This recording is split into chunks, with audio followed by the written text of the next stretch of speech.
In this video, I will tell you about dynamic input status bar option. So up to this point, we have been using command line for entering all of our inputs, whether it's the distance, angle, or the coordinates.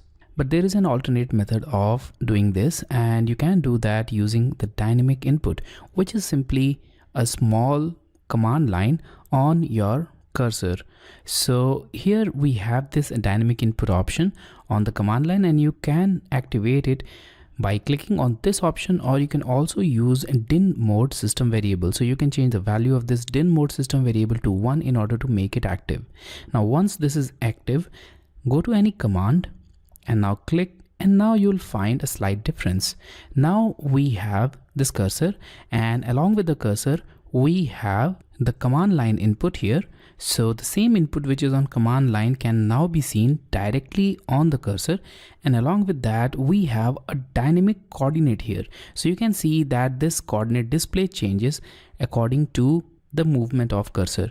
Now let's click at any point in the drawing area, and now the cursor again changed and it's now reflecting a new value here.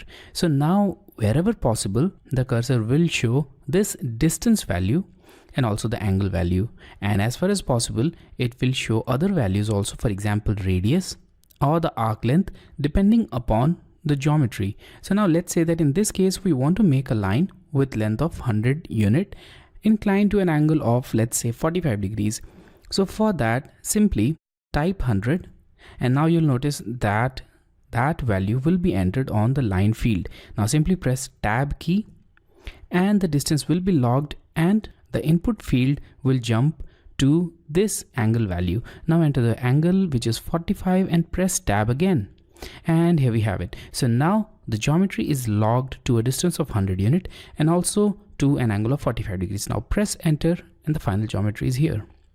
So this is a little bit simple method of making the geometries which you can use obviously, and depending upon the geometry or your preferences, you can either prefer this method or the direct command input from the command line. So I'll now press escape key and I'll look at other options which are available with this dynamic input. So let's now move this geometry here, and now I'll go to this polyline. Now I'll click at any point in the drawing area and look at the command line. So on the command line we have some other sub commands or some extra options which are related with this command. For example, arc, half width, length, undo, and width. Now these options are also available on the dynamic input, and you can access these information or these options simply by pressing this down pointing arrow. So click on this down pointing arrow as mentioned on this tooltip also here. So click on it, and now all those options are available as a list.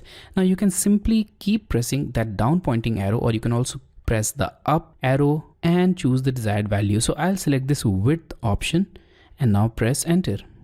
Now let's change the starting width to 10 unit and the end width to 10 unit again.